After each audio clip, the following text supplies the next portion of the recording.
আমার লাইফের পারপাস হচ্ছে আমি ইনশাল্লাহ 10,000 মানুষের এমপ্লয়মেন্ট ক্রিয়েট করব। জব ইন্টারভিউয়ে আমাকে কোশ্চেন করা হয়েছিল যে নিজেকে 5 বছর পরে কোথায় দেখতে চাও। বলছি 5 বছর না 10 বছর পরে আমি একটা ফ্যাক্টরির মালিক হতে চাই। সাকসেসটা শেখার চেয়েও সবচেয়ে বেশি হচ্ছে আপনি সঠিক লোককে হায়ার করে তার হাতে দায়িত্বটা ছেড়ে দিতে পারছেন কিনা। আমরা তো সারাদিন কাজ করতে পারি না, সংসার দেখার পাশাপাশি করি। তো আমি যেটা পারি না আমি সেটা শেখার চেষ্টা করি, কিন্তু সেটা করার চেষ্টা করি না। আমি সাপোর্ট পেয়েছি 5টা, হয়তো পাইনি 50টা।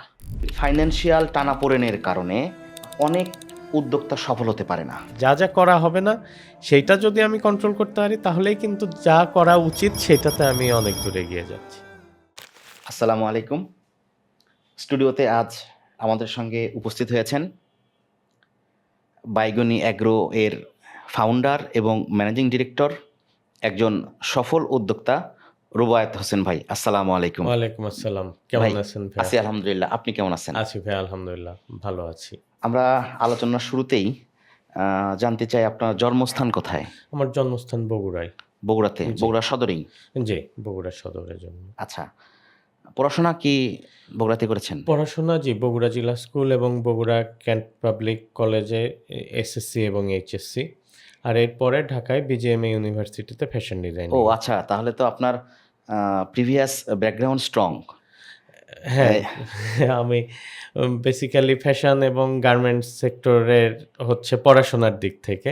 আচ্ছা, এটা কেমন জানি অন্যরকম হয়ে গেল না? আপনি গার্মেন্টস সেক্টরে পড়াশোনা করছেন, কিন্তু ইকোতে এসে এগ্রোতে এসে আপনার অ্যাক্টিভিটিসটা এটা কেমন, শুরুটা কিভাবে হলো? শুরুটা আসলে অনেক ছোট থেকে।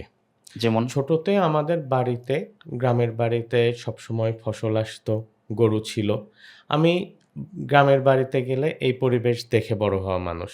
এটা আমার ভিতর থেকে ছোট থেকে লালন পালন হয়। আর গার্মেন্টস সেক্টরে ফ্যাশন ডিজাইনিংয়ে পড়াশোনা, এই দিক থেকে আমার জবও শুরু ট্রেনি মার্চেন্ডাইজার হিসেবে একটা মাল্টিন্যাশনাল কোম্পানিতে, এরপর সিনিয়র মার্চেন্ডাইজার হিসাবে ফ্রান্সের এক রিটেল কোম্পানিতে। এইদিকে পড়াশোনা করতে করতেই আসলে তখন আমার লাইফের পারপাসের সাথে অ্যালাইন করে আমি ফোকাস করি যে আমাকে এমপ্লয়মেন্ট ক্রিয়েশনে আমি ফোকাস করব। আমার লাইফের পারপাস হচ্ছে আমি ইনশাল্লাহ 10,000 মানুষের এমপ্লয়মেন্ট ক্রিয়েট করব। মাশাআল্লাহ। তো এইজন্য আমার টার্গেট ছিল গার্মেন্টস ফ্যাক্টরি করার। একেবারে জবের শুরুতে জব ইন্টারভিউয়ে আমাকে কোশ্চেন করা হয়েছিল যে নিজেকে 5 বছর পরে কোথায় দেখতে চাও? বলছি 5 বছর না 10 বছর পরে আমি একটা ফ্যাক্টরির মালিক হতে চাই। এবং ঠিকই কিন্তু আমি একেবারে 10 বছর পরে জব লিভ করে বিজনেসে চলে বাহ! আসছি চমৎকার আলহামদুলিল্লাহ। ব্যাপার। একেবারে ওই প্ল্যান অনুযায়ী। কিন্তু এর মাঝে কিছু চ্যালেঞ্জ চলে আসছে। আগে একটা ফ্যাক্টরি করা যে সহজ ছিল, রানা প্লাজা ট্র্যাজেডির পরে অ্যাকর্ড অ্যালায়েন্স, অনেক নতুন রেগুলেশন কমপ্লায়েন্স, একটা ভালো ফ্যাক্টরি করা অনেক কঠিন এবং অনেক বড় প্রজেক্ট হয়ে গেছে। তো তখন আমি দেখলাম যে গার্মেন্টস ফ্যাক্টরি আমি সেই মুহূর্তে করতে পারছি না। সেই সময় আমি সিমিলার টাইপ কাজ, যে সিমিলার এক্সপোর্ট হবে, বাংলাদেশে ওয়ার্কাররা, বাংলাদেশের মানুষের কর্মসংস্থান সৃষ্টি হবে এবং ন্যাচারাল প্রোডাক্টস নিয়ে, যেহেতু এখন eco friendly, natural, sustainability, co-creation, circularity, এগুলা এখন ওয়ার্ল্ডে একটা খুব ইম্পর্ট্যান্ট জিনিস। এগুলা আর শুধু কথা না, এগুলা লাইফস্টাইল, এগুলা আমাদের ফিলোসফিতে চলে আসছে। তো এর সাথে অ্যালাইন করে আমি তখন দেখলাম যে হ্যান্ডিক্রাফটস এক্সপোর্ট করা যায়। যেটা কিনা আমার অভিজ্ঞতার সাথে অ্যালাইন করে, কিন্তু যেটার ফ্যাক্টরিটা ছোট। আবার যেখানে কাজ করতে পারে অনেক মানুষ। আচ্ছা। তো এইটা হচ্ছে হ্যান্ডিক্রাফটসের দিকে যাওয়ার প্ল্যান।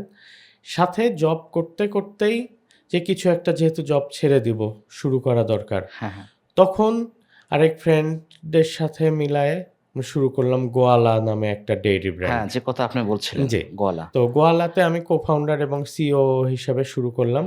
2017 থেকে শুরু করে 2018 এর শেষে যখন জব লিভ করলাম, এরপর আমি ফুল টাইম হয়ে গেলাম গোয়ালাতে। আচ্ছা, আপনি জব লিভ করে জি। বিজনেস শুরু করেন গোয়ালা দিয়েই? জি, গোয়ালা দিয়েই শুরু করি গোয়ালা আমি। দিয়ে শুরু। জি। আচ্ছা, এবার তাহলে আমি একটা প্রশ্ন জানতে চাই আপনার কাছ থেকে, যে আপনি যে গোয়ালা শুরু করলেন, এটার অ্যাক্টিভিটিস কি ছিল? গোয়ালাতে আমরা শুরু করি বগুড়ার দই অনলাইনে সেলের মাধ্যমে। যেহেতু বাড়ি বগুড়ায়, আমাদের ওই সোর্সিংটা আছে এবং বগুড়ার দইয়ের একটা অটোমেটিক মার্কেটিং সারা দেশে করা আছে। এজন্য আমরা পিক করি ওই প্রোডাক্টটা দই দিয়ে শুরু করে, এরপরে আমরা আস্তে, আস্তে এক্সপান্ড করি। আরও ঘি, সরিষার তেল, মিষ্টি এই প্রোডাক্টগুলো আনি। লিকুইড র মিল্ক আমরা সেল শুরু করি এবং আমরা ফোকাস করি যে আমরা পাস্তুরাইজড মিল্কের প্ল্যান্টে যাব। আস্তে, আস্তে আমাদের প্ল্যান বড় হইতে থাকে, ফোকাস বড় হইতে থাকে এবং আমরা এক্সপান্ড করতে থাকি। আলহামদুলিল্লাহ ব্র্যান্ডটাও মানুষ অল্প দিনেই চিনে ফেলে এবং মানুষ খুব ভালোভাবে অ্যাকসেপ্ট করে ফেলে। একটা প্রতিষ্ঠান রান করতে গেলে শেখার যে বিষয়টা, আপনি মার্চেন্ডাইজার, আপনি ফ্যাশন ডিজাইনে পড়াশোনা করছেন, গার্মেন্টসে ভালো করেছেন। এরপরে যদি আমরা আসি, আপনি গোয়ালাতে এখানেও ভালো করেছেন। এটা কি আপনার শেখার বিষয়টা সরাসরি ওই যে ফ্যামিলি থেকে যে দেখে আসছেন গরু এগ্রো ওখান থেকে, নাকি গোয়ালাতে সাকসেসটা আপনি মার্কেটিং স্কিল দ্বারা হলেন, কোনটার কারণে? না, এখানে আমি বলব যে সাকসেসটা শেখার চেয়েও সবচেয়ে বেশি হচ্ছে আপনি সঠিক লোককে হায়ার করে তার হাতে দায়িত্বটা ছেড়ে দিতে পারছেন কিনা। আমি যেটা পারি না, আমার একটা জিনিস যে আমি জানি আমি কি জানি না। তো আমি যেটা পারি না আমি সেটা শেখার চেষ্টা করি কিন্তু সেটা করার চেষ্টা করি না। আমি চেষ্টা করি কে এটা ভালো করে, তাকে এনে সে যদি করে তাহলে কাজটা ভালো হয়। সাকসেসটা মেইনলি শেখার চেয়ে কাজটা সঠিক লোককে দিয়ে করায় নেয়াতে এখানে আমি বলব যে সাকসেসটা এখানে বেশি। আপনি আপনার লাইফের পারপাস বলছিলেন একটা বৃহৎ সংখ্যক মানুষের কর্মসংস্থান। এইটা কিভাবে করতে চান? এইটা আমি করতে চাই যারা ফুল টাইম এমপ্লয়মেন্টের বাইরে আছেন, তাদেরকে ইনভলভ করার মাধ্যমে আসলে এটা বেশি করতে চাই। এবং এইখানেই আমার হ্যান্ডিক্রাফটস এবং এগ্রো ২ টাই মাশাআল্লাহ খুব সুন্দরভাবে অ্যালাইন করে যায় এই পারপাসটার সাথে। যেমন আমি একটা উদাহরণ দেই, হ্যান্ডিক্রাফটস নিয়ে আমি যখন কাজ শুরু করি, তখন আমি দেশের অনেক জায়গায় ট্রাভেল শুরু করি। কোথায় কাজ করে, একেক জায়গায় একেক প্রোডাক্ট করে এবং গিয়ে দেখি মহিলারা কাজ করতেছে। কেউ ঘরে বসে, কেউ হয়তো আশেপাশে ছোট একটা সেন্টারে। আমি তাদের সঙ্গে কথা বলা শুরু করি। আমি এক জায়গায় বললাম যে, "আপনারা এখানে কতজন কাজ করেন এই গ্রামে?" বলে, "আমরা প্রায় ৩০০ জন মানুষ কাজ করি।" "আচ্ছা এই কাজ করে কি উপকার হইছে? ইমপ্যাক্টটা কি?" বলে, "এই যে আমাদের পাকা ঘর দেখতেছেন, ইটের ঘর এখন। আগে তো সব কাঁচা ঘর ছিল, বাহ! ছনের ঘর। আপনি বাজারে যান, এখন পাবেন ৩ টা মাংসের দোকান, যেখানে প্রতিদিন গরু জবাই হয়। আগে একটা মাংসের দোকান ছিল, সপ্তাহে ২ টা গরু জবাই হইতো। এই যে এই চেঞ্জটা, এই টাকাটা কই থেকে আসতেছে? এটা এখান থেকে আসতেছে।" জীবনযাত্রার মানের জি। পরিবর্তন হয়ে যাচ্ছে। তো আমি জিজ্ঞাসা করলাম, "আপনাদের হাসব্যান্ডরা কাজ করে?" "হ্যাঁ, মাশাআল্লাহ তাদের সবার হাসব্যান্ড কাজ করে। তাদের সবার বাচ্চা স্কুলে যায়। তাদের লাইফস্টাইল এবং ফিউচার জেনারেশন আলহামদুলিল্লাহ আগের চেয়ে অনেক স্ট্রংভাবে বড় হচ্ছে।" এরপরে আমি একটা রাফ ক্যালকুলেশন করলাম। দেখেন যদি একটা গ্রামে ৩০০ জন ওনারা কাজ করে এবং আপনারা কত টাকা করে ইনকাম করেন? উনি বললেন যে, "আমরা তো সারাদিন কাজ করতে পারি না, সংসার দেখার পাশাপাশি করি। তো সারাদিন কাজ করলে ৳৫০০ র কাজ করতে পারতাম। পাশাপাশি কাজ করি বলে ৳২০০ থেকে ৳৩০০ র কাজ করি।" এখন আমি যদি ধরে নেই যে এখানে ২০০ জন মানুষ কাজ করে। আর তারা দিনে ৳২০০ করে ইনকাম করে। কারণ সংসার দেখতেছে, বাচ্চা-কাচ্চার দেখাশোনা করতেছে, তাদের পড়াশোনার খোঁজখবর নিচ্ছে। এই ২০০ জন মানুষ দিনে ৳২০০ করে কিন্তু ওই গ্রামে ৳৪০,০০০ ইনকাম করতেছে পার ডে। মাসে যদি তারা ২৫ দিন কাজ করেন, তাহলে ওই গ্রামে ৳১০,০০,০০০ আসতেছে এবং বছরে সেটা হচ্ছে ৳১,২০,০০,০০০।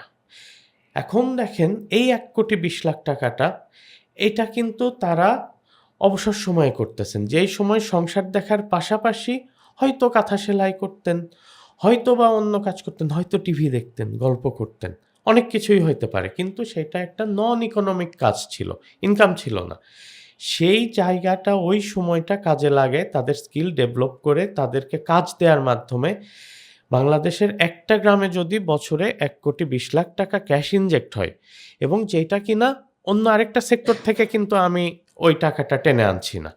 এই টাকাটা টোটালি নতুন একটা মানি জেনারেশন এবং যখনই আমরা এক্সপোর্ট করতেছি এই টাকাটা কিন্তু আসতেছে দেশের বাইরে থেকে। তার মানে দেশের অন্য কোথাও থেকেও এটা যে সরে আসতেছে সেটা না।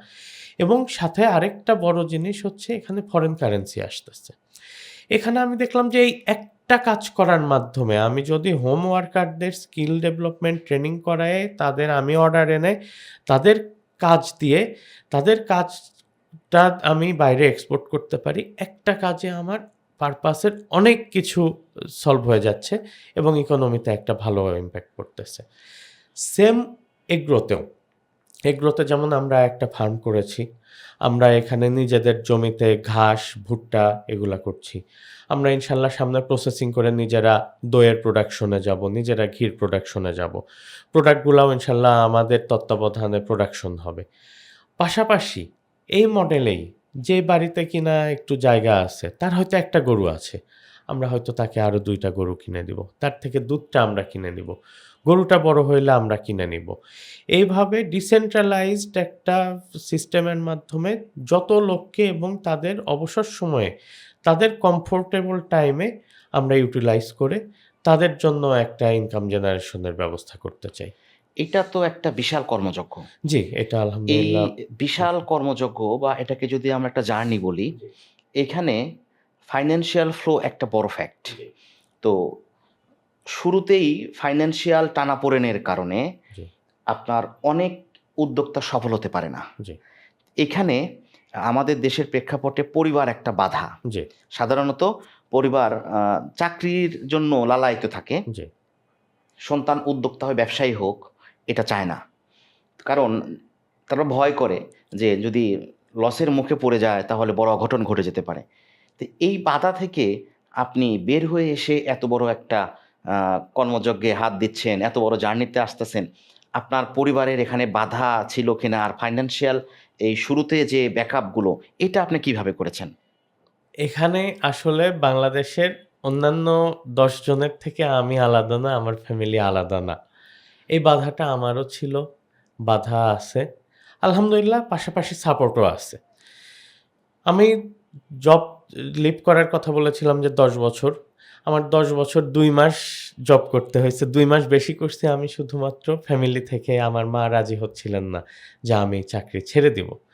একটা চাকরিতে জয়েন করার পর মাল্টিন্যাশনাল কোম্পানি এবং ১০ বছরের জার্নি। ১০ বছরে তো আলহামদুলিল্লাহ গ্রোথ অনেক। হ্যাঁ, অনেক। একটা ভালো স্ট্রং পজিশন। কেউ আসলে চায় না যে আমি একটা সার্টেন জায়গা ছেড়ে আনসার্টেন জায়গায় চলে যাই। আবার আমি দেখতাম কি যে আমার তো একটা পারপাস আছে। আমার আর ভালো লাগতেছিল না।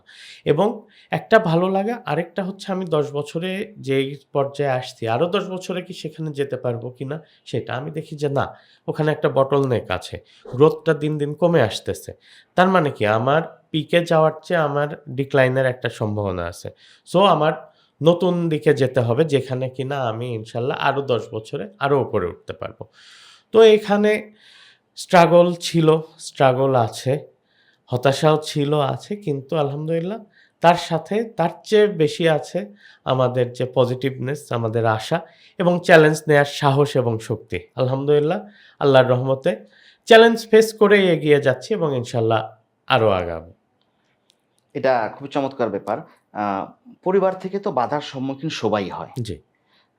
এই জায়গায় আ ব্যবসা করো না বা ব্যবসা করতে গেলে ফাইন্যান্সিয়াল সাপোর্ট যেটা, এটা কি পরিবার থেকে পেয়েছেন? হ্যাঁ, কিছু তো অবশ্যই পেয়েছি। পরিবার ডিরেক্ট ফ্যামিলি থেকে পেয়েছি, ফ্রেন্ডস অ্যান্ড ফ্যামিলি থেকে পেয়েছি, তার বাইরে থেকেও পেয়েছি। আলহামদুলিল্লাহ অনেকের সাপোর্টেই আল্লাহ এ পর্যন্ত এটা টিকায় এটা রাখছেন। অনেক বড় একটা পজিটিভ বিষয়। অনেক উদ্যোক্তার সঙ্গে কথা বলতে গিয়ে এটা দেখেছি যে, বেশিরভাগ উদ্যোক্তাই এই সাপোর্ট পান না বিধায় একটা পর্যায়ে গিয়ে সাকসেস হতে পারেন না। কিন্তু আপনি যেহেতু বলছেন এই সাপোর্টটা পেয়েছেন, তাহলে কি আমরা ধরে নিতে পারি যে এই জার্নির গল্পটা একটু সুন্দর হতে পারে? জার্নির গল্প তো ইনশাল্লাহ অবশ্যই সুন্দর হবে। তবে আমি আরেকটা বলতে পারি যে আমি সাপোর্ট পেয়েছি ৫ টা, হয়তো পাইনি ৫০ টা। আমি কিন্তু ওই ৫০ টাতে ফোকাস করছি না। আমি এই ৫ টাতে ফোকাস করছি। অনেকে হয়তো না পাওয়াটা বেশি ফোকাস করে নিজেই হতাশ হয়ে যান। কিন্তু আমি একটা পাওয়ার পরে আমি যদি আরেকটা পাই, এটাই কিন্তু একটা গ্রোথ এবং এই গ্রোথটাই একটা সাকসেস। বাইগুনি অ্যাগ্রো জি। যেটা আপনি ফাউন্ডার, এটা কতদিন আগে আপনি প্রতিষ্ঠিত করেছিলেন? বাইগুনি এগ্রো আমি আসলে শুরু করেছিলাম বাই পেপারস 2020 তে, প্রায় ৬ আচ্ছা। বছর আগে। তখন ব্যস্ততার কারণে এটাতে খুব বেশি ফোকাস দেয়া হয় নাই এবং তখন গোয়ালার আমরা খুব গ্রোয়িং ভাবে যাচ্ছিলাম। এরপরে ২০২১-এ ওই সময় কয়েকটা ঘটনা ঘটে। কোভিড একটা বড় ব্যাপার জিনিস, ছিল। হ্যাঁ, বড় ব্যাপার ছিল। কোভিড এবং আদার্স কিছু কারণে ২০২১-এ গোয়ালার বিজনেসটা শাটডাউন হয়ে যায়। আচ্ছা। তখন একটা গ্যাপ হয় এবং আমার ফ্যামিলিতেও কিছু ঘটনা ঘটে যায়। বাবা মারা যান। বাবা মারা যাওয়াতে ডেফিনিটলি এইটা একটা প্রভাব শক। পড়বেই। এটা বেশ একটা শক। সাথে, সাথে এটা একটা বড় দায়িত্ব। ফ্যামিলির একমাত্র ছেলে হিসাবে আমার উপরে অনেক দায়িত্ব চলে আসে এবং এর মাঝেও আমি একটা পজিটিভ জিনিস খুঁজে পাই। বা পারিবারিক যে প্রপার্টিগুলা, সম্পত্তিগুলা, এগুলোরও দায়িত্ব আমার হাতে চলে আসে। তখন আমি এই জমিগুলা দেখা গেছে যে আমি আগে সব জমি চিনতামও না। আব্বু হ্যাঁ, হ্যাঁ, মারা হ্যাঁ। যাওয়ার পর কিছু জমিতে আমি ১ম গিয়েছি। দায়িত্ব চলে জি। এসেছে। তখন গিয়ে এগুলা দেখতে, দেখতে আমি এটার সম্ভাবনা দেখলাম এবং যেহেতু আমার এগ্রো বিজনেসে তখন ছিলাম, শাটডাউন হয়েছে। আবার সাথে প্রপার্টিও চলে আসলো। প্রপার্টিগুলা ঠিকঠাক মতো দেখে রাখার জন্য হইলেও ওইটা আমার কাজে লাগাইতে হবে। আবার কাজে লাগানোর মতো এক্সপেরিয়েন্সও আমার হয়ে গিয়েছে। এগুলা সবগুলা অ্যালাইন করে আসলে ওই স্বপ্ন এবং গোয়ালা শুরু করেছিলাম সেটা বন্ধ হয়ে গেল। একটা তো জিনিস কমপ্লিট হয় নাই। আর যে স্বপ্ন দেখা শুরু করছি এই স্বপ্ন তো আমার সফল করতে হবে। এমন একটা তাড়না আছে। ভাইয়া, জি, প্রত্যেকটা কাজে আসলে অভিজ্ঞতার কোনো বিকল্প নেই। জি। আপনি আ মার্চেন্ডাইজিং সেক্টরে দীর্ঘ অভিজ্ঞতা থাকায় আপনার হরিতে কোনো রকম ঝামেলা হয়নি। আপনি ঠিকঠাক লক্ষ্যে পৌঁছাতে পেরেছেন। নিয়মিত ডেনমার্কে এক্সপোর্ট হচ্ছে জি, আপনার। ঠিক একই রকমভাবে আপনি বাইগুনি অ্যাগ্রো কন্টিনিউ করছেন। জি, তো আপনি ২০২০ এ বললেন বাই পেপারস। এটা ২০২০ এ প্রতিষ্ঠিত করলেও আপনার এখন ২০২৬, জি, মাঝখানে একটা ভালো ব্রেকডাউন। জি। তো ব্রেকডাউন হোক এটা বিষয় না। ফ্যাক্ট হলো যে আপনি অ্যা এই বাইগুনি এগ্রো আবার রান করার পিছনে নতুন কোনো গল্প তৈরি হয়েছে কিনা? জি, উম হরিৎ হ্যান্ডিক্রাফটস এক্সপোর্ট হচ্ছে। গার্মেন্টস সেকশনেও আলাদা বিজনেস চলছে। কিন্তু যেটা শুরু করেছিলাম গোয়ালা এগ্রোতে, সেটা কন্টিনিউ হয় নাই। এটা তো একটা মানসিক পীড়া ছিল। সে এজন্য এবং এগ্রোতে কাজ করব, প্রপার্টিগুলাও কাজে লাগাইতে হবে। মানুষের কাছাকাছি কৃষি আমাদের জিডিপির সবচেয়ে বড় অংশ। তো কৃষিতে কাজ করব, এটাও একটা ইচ্ছা ছিল। এখান থেকেই মাঝে আমাদের ফার্ম নামে একটা প্রতিষ্ঠান শুরু করার চেষ্টা করি আমরা কয়েকজন মিলায়। সেইটা শুরু করেও আসলে আমরা শুরু করতে পারিনি। বেশ কিছু ভুল ডিসিশন, কিছু procrastination, কিছু কাজ করব, করা হয় নাই। এগুলা অভিজ্ঞতা। তো অভিজ্ঞতা আসলে ২ ভাবে হয়। একটা হচ্ছে কি করতে হয় সেই অভিজ্ঞতা হয়। আবার অনেক সময় কি করা যাবে না সেই অভিজ্ঞতাও হয়। আমাদের ফার্মে কি করা যাবে না সেই অভিজ্ঞতাটা ভালো হয়েছে। সেই এই গোয়ালার আমার প্রিভিয়াস এক্সপেরিয়েন্স এবং আমাদের ফার্মে কি করা হবে না, এই এক্সপেরিয়েন্স গুলা নিয়ে তারপরে আমি আবার বাইগনি এগ্রোটা শুরু করেছি। যে যা, যা করা হবে না সেইটা যদি আমি কন্ট্রোল করতে পারি তাহলেই কিন্তু যা করা উচিত সেটাতে আমি অনেক দূর এগিয়ে যাচ্ছি। চমৎকার ব্যাপার। আ এখন যে বিষয়টা আমি আপনাকে বলি সেটা আপনি বলছেন যে একটা ফার্ম আপনি কন্টিনিউ করেছিলেন অভিজ্ঞতার ক্ষেত্রে। এটা চমৎকার একটা বিষয় কাজ করার ক্ষেত্রে। এখন প্রত্যেক মানুষই চায় যে নিজের জায়গায় প্রতিষ্ঠান দাঁড় করাতে। আপনি এই বাইগনি এগ্রো নিজের জায়গার প্রতিষ্ঠানকে ক্লোজ করে দিয়ে আপনি শেড বা খামার ভাড়া নিয়ে কন্টিনিউ করছেন। এইটাকে আপনি কিভাবে দেখছেন? এইটাকে আমি আমার ওই অভিজ্ঞতার শিক্ষা হিসাবে দেখছি। আমাদের ফার্ম শুরু করতে দেরি হওয়ার একটা বড় কারণ হচ্ছে শেড করব, শেড করতে হবে, প্ল্যান করতে হবে ১। ২ হচ্ছে আমার লাইফে বিজনেস শাটডাউন করতে হইছে একাধিক। আমি জানি এবং মানি যে একটা বিজনেস শুরু করলে আমার বন্ধও করতে হইতে পারে। এইটা আমি জানি। এ কারণে আমি ফিক্সড কস্ট যত কম করা যায় আমি সেদিকে ফোকাস করি। আমার জায়গা আছে, আমি শেড করতে পারছি। শেড তো আমি করতে পারবই। আজকেও করতে পারবো, ইনশাআল্লাহ ২ বছর পরেও করতে পারবো। কিন্তু একটা শেড করতে গেলে যে ২৫ থেকে ৩০ লাখ টাকা খরচ, এটার ROI আমি কতদিনে পাবো? আমার বিজনেসটা ততদিন সফলভাবে রান করবে কিনা? অথবা এইটা কি ভ্যালু ফর মানি হচ্ছে কিনা? এই ৩০ লাখ টাকাটা দিয়ে আমি কি অন্য আরেকটা কাজে আরো ভালোভাবে রান করতে পারবো কিনা? প্রতিষ্ঠান আরো ভালোভাবে হবে কিনা? এগুলো আসলে ক্যালকুলেশন। আমি যখন দেখলাম যে একটা রেডি শেড এবং ওনারাও কিন্তু শুরু করেছিলেন শেড করেই। ওনারাও শাটডাউন করে আছেন যে রেডি শেড ওকে আইডল আছে, তাহলে কি আমি ভাড়া নিয়ে নেই। অল্প কিছু টাকা অ্যাডভান্স, অল্প কিছু টাকা ভাড়া। আমি যদি ২ বছর এখান থেকে এই অল্প টাকায় এইটা রান করে সাকসেসফুল হতে পারি, তারপর তো আমি শেড করতেই পারতেছি। চমৎকার ব্যাপার। আপনি যে টাকায় শেড করতেন সেই টাকায় ওই শেডে গরু উঠে যাচ্ছে। জি। পুরো শেড ভর্তি গরু উঠে যাচ্ছে। মোটামুটি ওই শেডে আমার ফুল বিজনেসটা আমি দাঁড়া করায় ফেলতে পারতেছি। যেখানে শেড করে আমার শেষ হয়ে যেত। এখন বাইগুনি এগ্রোতে কি পরিমাণ গরু উঠাতে চান? এখন আমাদের যে রানিং শেড সেটাতে আমরা ৫০ টার মতো উঠাইতে চাই। ওখানে আমাদের আরো জায়গা আছে। আমরা হয়তো আরো ৫০ টার জন্য শেড ওখানে এক্সপান্ড করব। পাশাপাশি আমরা একটা শেড কখনোই অনেক বড় করতে চাই না। আমরা জিনিসটা ডিসেন্ট্রালাইজ করতে চাই। এজন্য আমরা এরপরে আরেক জায়গায় আরো একটা শেড করতে চাই। হয়তো ২০০ গরু এখন আমাদের ওঠানোর প্রাইমারি টার্গেট।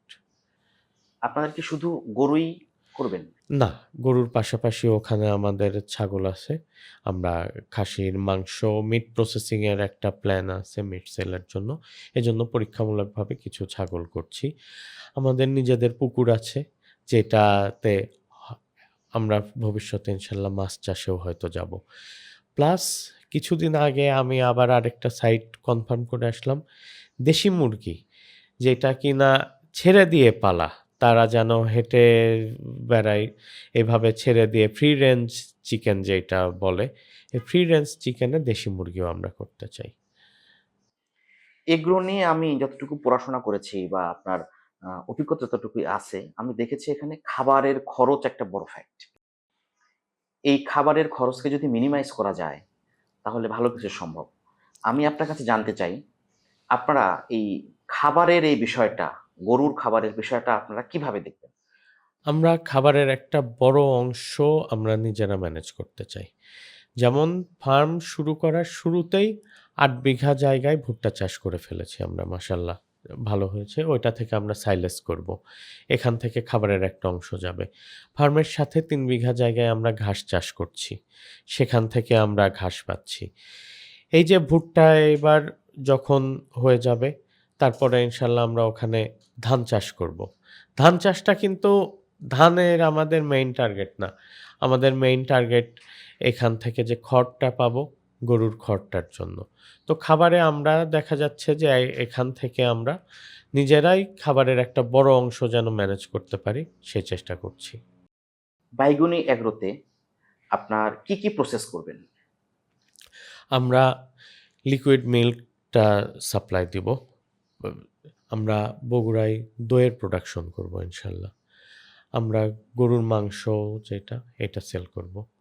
ঘি এবং সরিষার তেল, এই ২ টা আমরা 2020 তে যখন শুরু করেছিলাম, পরবর্তীতে এটার অলরেডি বিএসটিআই ও করে ফেলেছিলাম কিছু প্রোডাকশন করে।